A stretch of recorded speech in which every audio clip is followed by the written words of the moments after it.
Hindi ba naipaliwanag ni Manang Flor sa iyo ang mga rules ko? Tanong niya sa ganoong tono pa rin pero hindi man niya nababakasan ng anuman takot ang magandang mukha ni Trina. Na-explain po niya. Sadyang naligaw lang po ako, Sir Carl. Hindi na po mauulit. Litanya nito at inulit na namang sabihin ng pangalan niya na tila nagkakaroon ng kakaibang tunog paggaling sa mga labi ni Trina. Napatingin siya sa mga labi ni Trina, even her lips perfectly sexy, attractive and smooth. Parang ang sarap halikan ng mga iyon. Tumikim siya para maalis sa mga anumang hindi magandang iniisip sa kasambahay. Marahil kaya niya nararamdaman ng ganito dahil kakaiba sa Trina sa lahat ng nakita niyang kasambahay. Masyadong maganda itong sa Trina para maging kasambahay lang. At kung marahil sa ibang bahay ito mamamasukan ay tsak na mapapahamak ito. Pero sa kanya ba hindi? Hindi ba mapapahamak si Trina? Tanong niya sa sarili. Mabilis niyang iniiwas na mapatingin sa napakagandang dalaga sa harapan niya. Ultimo ang pagdadala nito ng damit ay maganda. Kahapon man maganda at mukhang designer clothes ang suot nito at ngayon din mukhang mamahalin ang bestida nito. Wala siyang alam pagdating sa mga anumang brand ng damit ng mga babae pero sa dami ng mga babaeng dumaan sa buhay niya ay tila alam na niya ang klase ng pananamit ng mga sopistikadang mga babaeng nakakasama niya. At ang uri ng pananamit ni Trina ay hindi nalalayo sa pananamit ng mga nakakasama na niya. Pasensya na po, Sir Carl, hindi na po mauulit. Sabi nito at nagyuko ng ulo. Humugot siya ng malalim na paghinga at tumango na lang. Kailangan na niya tapusin ang pag-uusap na ito dahil hindi na rin niya nagugustuhan ang mabangong naaamoy niya kay Trina. Pati amoy nito ay tila may hatid na kakaiba sa kanya. Lumabas ka na. Maring utos niya. Nag-angat ang mukha sa kanya sa Trina at nagkatinginan sila. Lumabas ka na at gawin mo ng trabaho mo. Aasahan kung hindi na mauulit ang nangyari kanina. Opo, Sir Carl. Sagot nito sa kanya. Lumabas ka na. Maring utos pa rin niya para mawaksi ang anumang atraksyon sa bago niyang kasambahay. Mabilis na tumayo ang dalaga at naglakad patungo sa pintuan. Nakasunod ang mga mata niya. And God damn it, kahit nakatalikot ito ay kitang-kita pa rin ang magandang hubog ng katawan nito. Kung ibang amo lang siya, baka na demonyo na siya at nanamantala na sa napakagandang dalaga. Damn it! Mura niya na makalabas na ng tuluyan si Trina sa library. Niyuko niya ang short at napailing ang ulo nang mapansin ang gising na gising ni Alaga. It's about Claire. Bulong niya sa sarili. Ang atraksyon na gising sa loob ng short niya ay dahil kay Claire na nobya niya. Dahil nabitin siya at hindi natuloy ang halos araw-araw na ginagawa nila ng nobya. Matagal na rin ang pagsasama nila ni Claire. Nakilala niya si Claire sa kaibigan si Raymond na magbar sila at agad naman sumama si Claire sa kanya. Wala silang anumang commitment ni Claire basta ginagawa lang nila ang mga gusto nila sa isa't isa. Hindi niya niligawan si Claire. Well, ni minsan naman hindi pa siya naligaw. Mga babae ang kusang lumalapit sa kanya. Alam ni Claire na ayaw niya ng commitment at nilinaw din niya kay Claire na mag-e-enjoy lang sila at walang anumang commitment sa isa't isa. Claire are allowed to go out with another man and siya man ay pwede siyang lumabas kasama ang ibang babae. Yan ang setup nila ni Claire. Lust, sex at pagpaparaos lang ang meron sa kanila ni Claire at masaya na sila doon. Natutuwa siya dahil game si Claire sa mga laro niya. Ang tulad ni Claire ang tipo niyang babae. Walang habol sa kanya, basta sex lang. Kaya wala ding sakit ng ulo. He is still free. Kaya marahil tumagal sa kanya si Claire dahil payag ito sa setup nila na hanggang kama lang sila nito. Besides, Claire is really good in bed. Magaling ito at alam na alam kung paano siyang paliligayahin. Tanghali na nang bumaba siya para magtungo sa gulayan para i-check ang mga gulay na ibabiyahe pa pakabilang bayan. Paglabas niya ng pintuan ng bahay, nakita niya si Trina na nagwawalis. Nakayuko ito kaya lumalim ang kwelyo ng bestida nito at sumisilip ang cleavage nito. Kumunot ang noon niya at napahawak sa kilay. Pasimpleng sinuri kung may ibang tao sa paligid. Ipinagpasalamat niyang walang ibang tao roon na pwedeng makakita sa cleavage ni Trina. Hindi pwedeng pakalat-kalat ang dalaga ng ganitong kaganda sa asyenda. Maraming trabahador na pwedeng makakita rito at magka-interes. Trina! Tawag niya sa dalaga. Agad naman itong nag-angat ng muka. Napansin niya ang pamumula ng pisngi nito. Marahil dahil sa init ng sikat ng araw. Maglinis ka na sa kwarto ko. Utos niya rito. Sige po, Sir Carl. Sagot dito sa kanya. Bakit ba sa tuwing babanggitin ni Trina ang pangalan niya ay may kakaiba siyang nararamdaman? Bakit kapag sa Trina ang nagsasabi sa pangalan niya ay tila nagigising ang pagnanasa niya? Umakyat ka na sa itaas. Utos niya. May narinig siyang ugong ng sasakyan na paparating. Nalipat ang atensyon niya sa sasakyan. Nakita niya ang pulang sports car ni Raymond. Napasulyap siyang muli kay Trina na tinatapos pa ang winawalis nito. Buti naman this time, hindi na ito nakayuko kaya hindi na sumisilip ang cleavage nito. Sunod-sunod ang businang narinig niya bago bumaba ng kotse si Raymond. Iniling na lang niya ang ulo at sinalubong ang kaibigan. Ang aga-aga, maingay. Reklamo niya sa kaibigan. Carl! Tawag ng Raymond sa kanya at sinuntok siya sa balikat. Ano sadya mo? Tanong niya sa kaibigan na sumandal sa kotse nito. Birthday ni Riley mamaya, sama ka? Tanong nito. Siyempre. Agad na sagot niya at sinuntok ng bahagya ang kaibigan sa dibdib. Busy man siya sa negosyo, hindi pa rin naman niya nakakalimutan na mag-enjoy. Bata pa naman siya kaya nagpapakasaya muna siya. Madalas na siyang sumama kay Raymond mula nang maputol ang pagkakaibigan nila ni Giovanni. Kinasal ang nakababata niyang kapatid kay Giovanni Rodriguez at sa pagkakaalam niya nasa San Sebastian na mag-asawa. Wala siyang ibang hiling. Sana'y maging masaya ang kapatid niya sa dating matalik na kaibigan na si Giovanni. Chick! Narinig niyang sabi ni Raymond at inginuso nito sa Trina na nasa di kalayuan. Nilingon din niya si Trina. Hindi na siya magtataka kung napansin agad ni Raymond sa Trina. Ang ganda naman kasi talaga ni Trina, lalo na't nasisikatan ng araw ang makinis nitong balat. Expired na ba si Claire? Tanong ni Raymond sa kanya na kay Trina nakatingin. Ngumiti lang siya sa kaibigan at iniiling ang ulo. Kilalang babaero din itong si Raymond at walang hindi pinapatulan. Delikado sa Trina sa tulad ni Raymond. Ang bata pare ah, galing mo talagang pumili. Patuloy ni Raymond sa kanya. Magaling ba? Mukhang iniuwi mo na eh. Si Raymond pa din. Hindi niya nagustuhan ang sinabi nito pero hindi na lang siya kumibo pa. Hahayaan na lang niya ito sa iniisip. Tara na, ipag-drive mo muna ako sa asyenda para naman may pakinabang ka. Anyaya nito sa kanya. Baka kasi matunaw sa Trina sa mga tingin ni Raymond dito. Sige na nga. Sagot ni Raymond at muli pang sinulyapan sa Trina. Hindi nakaligtas sa kanya ang tila pag nanasa sa mga mata ng kaibigan. Where did you meet her? Pangungulit pa ni Raymond sa kanya. Ang ganda niya ha. Maganda din ang katawan. At higit sa lahat, ang bata. Patuloy ni Raymond na para bang naglalaway na kay Trina ngayon pa lang. Kilala siya ng kaibigan na hindi nagsaseryoso pagdating sa mga babae, kaya marahil alam nitong titikman lang niya ang babaeng nakita nito sa kaiiwanan na, tulad ng marami pang dumaan sa kanya. Is Claire new? Natapos ka na sa kanya? Tanong nito.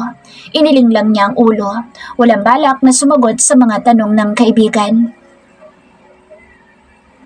Natapos na ni Trina na malinisan ang silid ni Carl, hindi pa rin bumabalik si Carl sa mansyon. Umalis to kanina kasabay ang dumating nitong kaibigan. Hanggang ngayon wala pa rin. Naiinip na nga siya kakahintay kay Carl. Para siyang asawa na naghihintay sa pag-uwi ng asawa. Trina, may iwan na muna kita. Pagmerienda ka na lang dyan. Sabi ni Manang Nana nang madaanan siya nito sa sala. Saan po kayo pupunta, Manang Nana? Tanong at napansin ang kulay itim na bag na bitbit nito. Sa gulayan. Tumawag kasi si Sir Carl. Nakalimutan pala niya ang bag. Kaya ipinapahatid niya sa gulayan. Paliwanag ni Manang Nana sa kanya. Kay Sir Carl? Mabilis na tanong niya. Oo. Ako na lang po maghahatid. Presenta niya. Ha? Nagtatakang tanong ni Manang Nana sa kanya. Ako na lang maghahatid para makita ko si Chang Flor ko. Sabi niya. Alam niyang sa gulayan nagtatrabaho ang yaya Flor niya kaya paniguradong nasa gulayan ang yaya Flor niya ngayon. Kaya tama lang ang alibay niya kay Manang Nana. Ah, sige, ikaw na lang para matapos ko ng trabaho ko sa labas. Sabi nito at iniabot sa kanya ang bag na pinadadala ni Carl. Ngumiti siya at sinabihan siya ni Manang Nana na ihahatid siya ng driver sa may gulayan. Excited siyang lumabas ng bahay at agad nakita ang kotseng naghihintay sa kanya sa tapat ng bahay. May ngiti sa mga labi siyang sumakay sa kotse habang yakap-yakap ang bag ni Carl. Kanina pa niya nais muling makita si Carl. Kanina nang kausapin siya ni Carl sa library, malaya niyang napagmasdan ito at tila lalo itong gumugwapo pag tumatagal niyang tinititigan. Agad na siyang bumaba ng kotse nang marating ang gulayan. Nandoon na rin ang ilang truck na may pangalang Asyenda sa Maniego, marahil magdi-deliver sa gulay. Iginala niya ang mga mata. Abala ang mga tauhan sa pagkarga ng mga gulay sa truck. Namataan niya ang pulang kotse na sinakyan ni Carl kanina. Naglakad na siya para hanapin si Carl. Nang makita niya si Yaya Flor na nagbibilang ng mga kinakargang mga gulay. Trina! tawag sa kanya sa di kalayuan. Hinanap niya ang may-ari ng tinig at nakita si Carl. Carl, mahinang bulong niya habang nakatingin sa napakagwapong si Carl. Sir Carl, tawag niya sa binata at nagmamadaling lumapit dito. Sir Carl, ito na po ang bag niyo. Medyo hingal na sabi niya. Hiningal tuloy siya sa pagmamadaling makalapit kay Carl. Bakit ikaw pa nagdala? Tanong nito, may himig inis o galit at sinulyapan siya. Napansin niya ang pasimpleng pagsulyap nito sa taas-baba niyang dibdib dahil sa paghihingal. Lihim siyang natuwa dahil nahalata niyang naaakit si Carl sa angkin niyang ganda. Carl! Tawag naman ng isang lalaki kay Carl at lumapit ang lalaki sa kanila ni Carl. Napansin niya ang pagkailang ni Carl sa paglapit ng lalaki sa kanila. Sinulyapan niya ang lalaki na sa kanya nakatingin. Siya man ay nailang sa uri ng tingin na lalaking bagong dating. Sinuri kasi siya nito mula ulo hanggang paa. Nagtagal sa may dibdib niya at bumalik sa mukha niya habang nakasilay ang kakaibang ngiti sa mga labi nito. Sinulyapan niya si Carl na sa lalaki nakatingin. Halata ang pagkadisgusto sa mga mata ni Carl. Siya man ay tila nabastusan sa pagsuri sa kanya ng lalaki. Kapag si Carl ang nakatingin sa kanya at sinusuri siya ay nasisiyahan siya. Pero bakit sa lalaking kaharap ay nababastusan siya? Hi, I'm Raymond. Pakilala ng lalaki sa kanya at naglahad pa ng kamay para makipagkamay sa kanya. Nagdalawang isip pa siya at napasulyap kay Carl na masama ang tingin sa kamay ng lalaki na nakalahad at hinihintay ang pakikipagkamay niya. Nagsasalos na ito? Tanong sa isip niya at lihim na napangiti. Trina, pakilala niya sa lalaki at tinanggap ang kamay nito. Hindi nakaligtas sa kanya ang pag-ikot ng mga mata ni Carl at paghugot nito ng malalim na paghinga. Tila hindi nito nagustuhan ang pakikipagkamay niya sa lalaki. Mahigpit na hinawakan ng lalaki ang kamay niya at naramdaman pa ang pagpisil nito. Naiilang man at nais bawiin ang kamay sa lalaki ay hindi niya ginawa. Iba kasang nakikita niya sa tingin ni Carl sa kamay niyang hawak ng lalaki. Alam niyang maaga pa para sabihin na tila nagsiselos si Carl pero mukha nga itong nagsiselos kaya nasisiyahan siya. Carl, where did you meet this angel? Tanong ng lalaki na nagpakilalang Raymond sa kanya. Hindi pa rin ito binibitawan ng kamay niya kaya masama pa rin ang tingin ni Carl. Diyan lang. Tanging sagot ni Carl at tumalikod na sa kanila. Mabilis niyang hinila ang kamay sa lalaki. Kanina pa ito nag-e-enjoy sa paghawak sa kamay niya. Hindi na nakatingin si Carl kaya binawi niya na ang kamay. Saan kayo nagkakilala ni Carl? Tanong ni Raymond sa kanya. Sunundan niya ng tingin si Carl na pumasok sa isang tila kubo. Nagkibit-balikat siya ng tuluyang hindi na masilayan si Carl. Sinulyapan niya si Raymond. May itsura din naman ito pero halatang babaero at magaling mambola. Mukhang marami-rami na rin babae ang sumama rito. Nagtatrabaho ako kay Sir Carl. Sagot niya kay Raymond. Nagtatrabaho ka lang kay Carl? Hindi ka babae ni Carl? Tanong ni Raymond at ngumiti ito. Kumunot ang noon niya sa sinabi nitong hindi siya babae ni Carl. Bakit babae ang salitang binanggit nito? Isa pa, malabo siyang maging babae ni Carl dahil may nobya na ito, si Claire. Hindi po. Sagot na lang niya at sinulyapan ng kubong pinasukan ni Carl. Mabilis siya nagpaalam kay Raymond at bago pa ito makasagot ay naglakad na siya palayo rito. Nais na din niya makaiwas sa lalaki. Naiilang kasi siya sa mga tingin nito sa kanya. Sir Carl, tawag niya kay Carl nang makapasok sa kubo. Sinulyapan siya ni Carl habang busy sa isinusulat at muling binalik sa isinusulat ang atensyon nito. Iginala niya ang mga mata sa cute na kubo na marahil ginagawang opisina ng asawa. Bumalik ka na sa mansyon.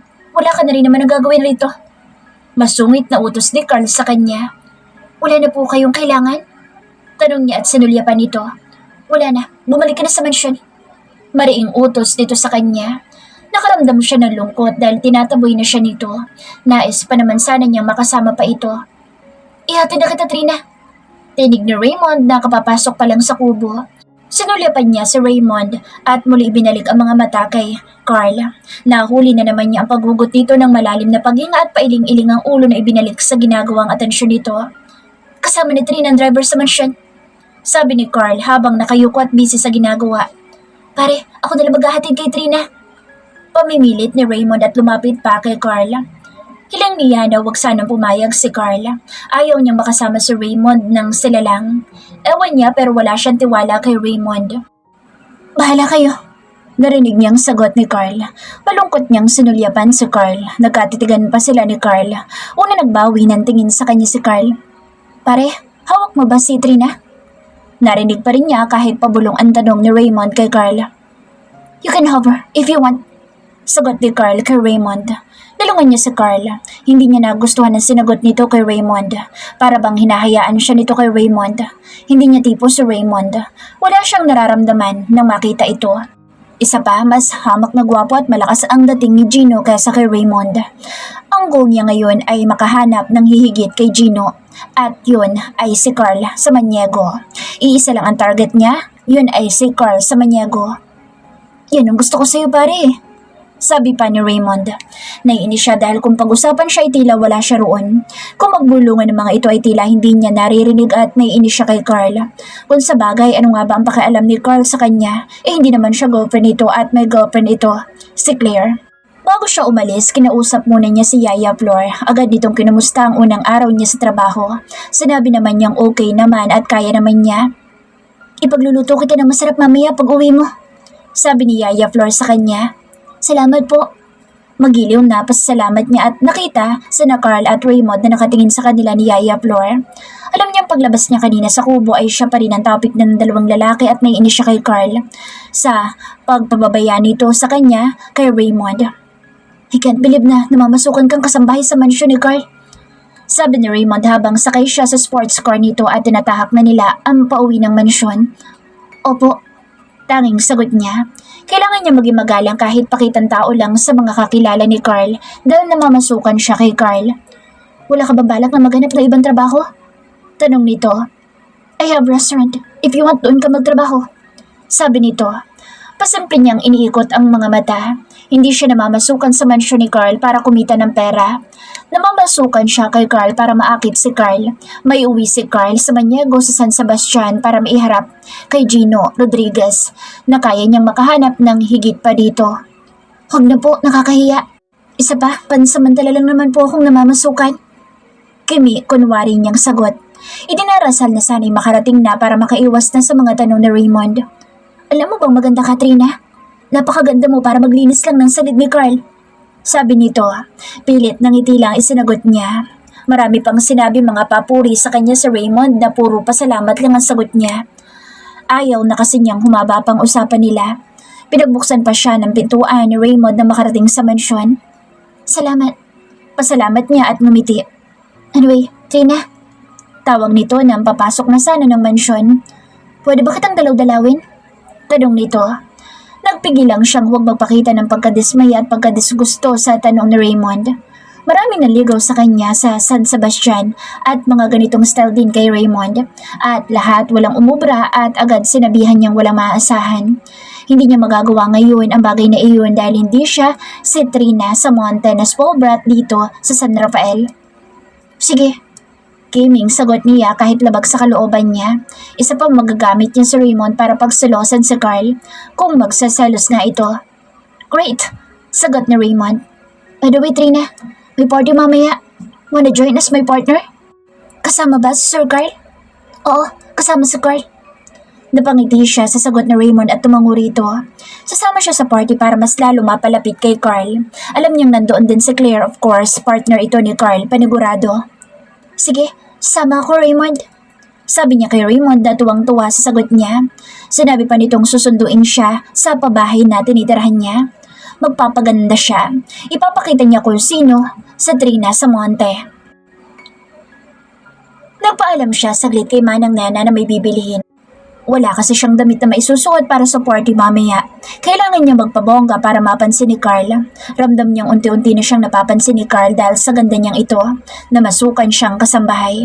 Pinayagan naman siya ni Manang Nana at sinabing bilisan niya. Baka kasi umuwi na daw si Sir Carl at madatna na kulang ang kasambahay. Nangako naman siyang agad babalik at nagpaturo kung paano magtungo sa mall. Magkonting pera naman siya, yung hiniram niya sa kaibigang si Geraldine, at kung maubusan na, itatawagan na lang niya ang Kuya Dylan niya para makahingi siya ng pera. Hindi naman ganoong kalayo ang mall mula sa asyenda. Nag-tricycle lamang siya at narating niya ang mall. Kaya mabilis siyang pumasok sa mga butik para makapamili ng maganda at pasok sa budget niya. Kung hawak lang niya ang credit card niya, hindi na niya kailangan tumingin pa sa presyo at mapipili talaga niya ang pinakamagandang dress.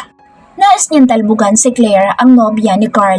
Alam niyang mali ang akitin si Carl dahil may nobya ito at alam niya kung paano masaktan. Kaya nga siya umabot ng San Rafael dahil sa kabiguan. Nakauwi siya ng mansyon at wala pa si Carl kaya hindi malalaman ni Carl ang pag-alis niya. Alas 5 daw kadalasan ang uwi ni Carl galing sa asyenda at kung matrabaho daw, umaabot na nga daw ito ng gabi. Tapos na ang mga trabaho niya, hinihintay na lang niya ang pagdating ni Carl at mamayang alas 7 ay uwian na nila. May iwan ng mag-isa si Carl sa mansyon. Para siyang asawa na naghihintay kay Carl. Nang makarinig ng mga yabag ng kabayo sa labas ay agad siyang lumabas ng bahay para salubungin ang napakagwapong amo. Nabutan niyang sakay pa ng kulay abong kabayo si Carl at ang tikas nitong tingnan. Parang ang sarap tuloy nitong salubungin ng yakap at halik. Napakagatlabi pa siya sa naisip. Napasulyap sa kanya si Carl nang makababa ng kabayo at agad namang hinila ng binatilyo ang kabayo para marahil ibalik na sa kwadra. Magandang hapon po, Sir Carl. Magilo na bati niya kay Carl nang lapitan nito. Huminto si Carl sa tapat niya at pinakatitigan siya dito sa mga mata. Trina, banggit dito sa pangalan niya. May kiliti at munting kilig siyang naramdaman sa simpleng pagbanggit lang nito sa pangalan niya. Nasabi sa akin ni Raymond na sasama ka daw sa birthday party ni Riley. Sabi nito at nahimiga ng iritasyon sa tono. Opo, Sir Carl. Sagot niya sabay tango. Alam mo ba kung anong party meron doon? Mariing tanong nito. Kumpirmado, galit ito o sadyang mainit lang ang ulo. Painosente niyang iniiling ang ulo. Although alam naman niya kung anong klaseng party meron ng mga mayayamang tulad ng mga ito. Well, alcohol, girls, and of course sex. Sex is the main course for each kid party. May alam siya dahil ilang beses na siyang naka-attend kasama ang kaibigang si Geraldine. At sa bawat party may naglalakas loob na i-take home siya para gawing main course. But she's not naive para sumama at bumigay ng ganun-ganun na lang. But who knows kung si Carl sa Maniego naman ang mag-take home sa kanya at gawin siyang main course. Tom, isusuko na niya ang bataan agad-agad at pipikutin na si Carl para tapos na agad ang laban. Lihim siyang napangiti sa napakagandang naisip. Wild party, an animal party, Trina, na hindi mo pa marahil naranasan sa buong buhay mo. Mariin pa ring sagot ni Carl. Pinayagan ka ba ni Manang Flor? Tanong nito habang nakatingin sa kanya. Nakatayo ito sa tapat niya at amoy na amoy pa rin niya ang mabangong pabango nito. Parang hindi man yata nangamoy pawis sa may gulayan. Nahihiya po kasi akong tumanggi kay Raymond. Sagot niya sa mababang tinig. Raymond is a womanizer. If I were you, magdodoble ingat ako. Sabi nito at pasimpleng sinulyapan siya mula ulo hanggang paa at bumalik sa mukha niyang pinapanatili ang inisanteng pag-arte. Bahala ka na nga. Sabi nito at pailing-iling ang ulo na naglakad papasok sa loob ng mansyon. May ngiti sa mga labing sunundan niya ng tingin si Carl. Sa nakikita niyang kilos ni Carl, alam niyang nakapasok na siya sa isip nito at nagsisimula na siyang manggulo roon. Ito pa lang ang unang araw niya sa mansyon at naamoy na niya ang tagumpay. Makakabingwit siya ng higit kay Gino Rodriguez. Ikinatutuwa din niyang mukhang hindi talaga siya namumukhaan ni Carl. Sana nga ay hindi siya maalala nito. Kinagabihan nagpaalam siya kay Yaya Flor na atad ng party dahil invited siya ni Raymond. Tumutol ang Yaya Flor niya dahil alam din ito kung gaano kabilis si Raymond sa mga babae. Sinabi naman niyang kaya niya ang sarili niya at sanay siya sa mga tulad ni Raymond kaya alam na alam niya kung paano maiwasan na maging target nito. Wala naman ako magagawa pa para pigilan ka, Trina. Basta mag-iingat ka roon at huwag kang iinom ng alak. Bilin pa ni Yaya Flor sa kanya. Opo, Yaya Flor. Magilaw na sagot niya habang inaayos ang damit niya. Isang long sleeve, above dress na kulay gray ang suot niya na may mataas na slit sa gitna, showing off her perfect long legs. Manipis lang din ang strap at medyo malalim ang ukab sa harapan kaya sumisilip ang malalaking dibdib niya. Ganoon rin ito sa likuran na halos wala nang natatakpan sa likod niya. Napangiti siya sa sarili habang pinagmamasdan ang sarili sa maliit na salamin. Itim na heels ang itinerno niya na binili din niya kanina. Naglagay din siya ng konting makeup at nag-spray sa mamahaling pabango niya para ipakita ang gandang Trina sa monte. Ang ganda-ganda mo, Trina, sabi ni Yaya Flor sa kanya. Salamat po, sagot niya habang inaayos ang buhok na hanggang balikat na lang. Mas maganda sana siya kung mahaba pa rin ang buhok niya at kukulutan niya sa may dulo tulad ng lagi niyang ginagawa. Kung wala lang nobya si Sir Carl, hihilingin kong sana mahulog sa iyo si Sir Carl, sabi ni Yaya Flor sa kanya. Ngumiti siya at naisa nang sabihin na Kahit may nobya si Sir Carl ay makukuha niya ito. Maaakit niya si Carl sa Maniego. Pumarada ang sasakyan ni Raymond sa tapat ng bahay ni Yaya Flor. Bumaba naman ito para sunduin siya. Ipagpapaalam kay Yaya Flor. Halatang pagkadisgusto ni Yaya Flor kay Raymond. Pansin naman niyang namangha sa kanya si Raymond. Halos hindi nga ito makakurap habang nakatingin sa kanya at syempre mas nag-focus ito sa mga dibdib niyang sumisilip. Hinayaan na lang niya ito. Maglaway ito hanggang gusto nito dahil hindi siya nito makukuha. Si Carl ang makakapag-take home sa kanya pagkatapos ng party. "You're so beautiful, Trina," sabi ni Raymond sa kanya habang papalabas na sila ng asyenda. Ilang beses din niyang narinig ang papuri ni Raymond sa kanya. "Salamat po," sagot niya rito. "Huwag ka na mag-post sa akin, hindi naman nalalayo ang edad ko sa'yo," sabi pa nito habang panay lingon sa kanya. "Sige," tanging sagot niya. Inisip niya ngayon kung nasa party na ba si Carl at kung kasama ba nito si Claire. Well, panigurado magkasama na ang dalawang iyon. Bulong ng isip niya. Sa isang bar sila nagtungo ni Raymond. Doon daw gaganapin ang party. Typical rich kid party. Pagpasok sa loob ng bar, crowded at maingay ang buong paligid. Masakit din sa mga mata ang mga ilaw na patay, sindi at iba't ibang kulay. "I am proud, Trina. You're with me tonight," bulong ni Raymond sa tenga niya sabay hawak pa sa likuran niya. Alam niya ang mga pasimpleng the moves ni Raymond sa kanya at hindi umuubra ang mga the moves nito. Lumapit sila sa isang grupo at may pagmamalaki pinakilala siya ni Raymond sa mga ito. Ilang beses din ang mga pasimpleng paghagod ng kamay ni Raymond sa likuran niya. Nais na sana niyang alisin ang kamay ni Raymond na nakapulupot sa bewang niya nang mamataan si Carl kasama si Claire. Nakakawit ang mga kamay ni Claire sa braso ni Carl habang nakangiting naglalakad at proud na proud dahil si Carl ang kasama nito. Inikot niya ang mga mata at sinuri ang suot ni Claire. Well, maganda din ang suot ni Claire. Nagsusumigaw din, ang mga dibdib nitong nipples na lang ang nakatakip. Mas daring kaysa sa suot niya pero alam niya higit siyang mas maganda at sexy kay Claire at lalong-lalo na virgin siya. Tsak na pagpapiyastahan siya ng mga lalaki. Pero isa lang talaga ang nais niya magpiyesta sa kanya, si Carla. Nakita niya mula sa malilim na ilaw ang mga mata ni Carl na nakatuon sa kanya. Nasa mga mata nito ang gulat habang pinagmamasdan ang kabuuan niya. Nakita din niyang nagdilim ang mga mata ni Carl nang madako ang mga iyon sa kamay ni Raymond na nasa bawang niya at halos magkadikit na sila ni Raymond. Ewan niya pero gusto niya ang nakikitang talim sa mga mata ni Carl. Senyales na ba ito na nakuha na nga niyang atensyon ni Carl? "Carl," si Raymond sabay tapik sa balikat ni Carl nang makalapit na ito sa kinatatayuan nila. Sa kanya pa rin nakatingin ang mga mata ni Carl. Painosente naman niyang tiningnan din si Carl. "Who's with you, Raymond?" tanong ni Claire na sinusuri din siya.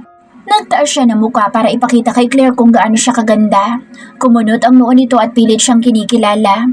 Sobrang ganda ba niya at hindi na siya ma-recognize pa ni Claire? "Trina?" Hindi makapaniwalang sabi nito. Ngumiti siya kay Claire ng matamis at lalo pang ginandahan ng tayo para ipakita ang magandang katawan niya. Mas petit at matangkad siya kay Claire at sa nakikita niya ngayong gabi, panalo ang aura niya kaysa kay Claire. "Carl, what are you doing here?" tanong ni Claire na lalo pa siniksik ang katawan kay Carl. Naiirita man ay hindi siya nagpahalata. Hahayaan na muna niya si Claire ngayon dahil mamaya pagkatapos ng party, sa kanya sasama si Carl. Ipinapangako niya yan sa sarili niya. Ang makauwi kay Carl o mas tamang sabihin na si Carl ang makaka-take home sa kanya. "I told you pare, she's a gem," narinig niyang sabi ni Raymond kay Carl. Tumango lang si Carl at muli siyang sinulyapan. "Let's go, Carl." Anyaya ni Claire kay Carl at hinila pa ito sa braso. Nagkatinginan pa sila ni Carl bago ito nagpatianod kay Claire kung saan. Bumuntong hininga lang siya at sinundan ng tingin ng dalawa na lumapit sa ibang grupo. "Do you like drinks?" bulong ni Raymond sa tenga niya. Nairita man ay hinayaan na lang muna niya si Raymond. She can handle someone like Raymond. Sanay siyang umiwas sa mga tipo ni Raymond. "Yes, please." Malambing na sagot niya kay Raymond at hinawakan pa ito sa balikat pababa sa dibdib nito. Nakita kasi niyang nakatingin sa dako niya si Carl at katulad kanina, malalim kung tumingin ito. Pwede niyang isipin na nagsaselos nga si Carl kay Raymond at gusto niya ang bagay na iyon. Nakijoin siya sa party at isa-isang nakilala ang mga naroon pati na si Riley na may birthday. Mukha namang matino si Riley at ilang mga barkada ni Carl. Sadyang si Raymond lang yata ang tila malokong tingnan sa lahat, lalo na pagdating sa mga babae. Pansin kasi niyang kasama na siya ni Raymond ay nakukuha pa nitong tumingin sa iba. Panay naman ang sulyap niya kay Carl at Claire. Todo pulupot si Claire kay Carl at ilang beses din niyang nakitang hinalika ni Claire si Carl. Napapailing na lang siya ng ulo at iniinom ang alak sa baso. Sanay naman siya sa alak pero nalalasing din siya. Pero kaya niyang kontrolin ang sarili pagdating sa alak. Alam niya kung bakit panay abot ni Raymond sa kanya ng alak. Nais siya nitong malasing pero sorry ito dahil sanay siya sa mga ganitong party. Alam niya kung paano umiwas sa bawat alak na iaabot sa kanya ni Raymond nang hindi nito napapansin at inaakala marahil nito na iniinom niya.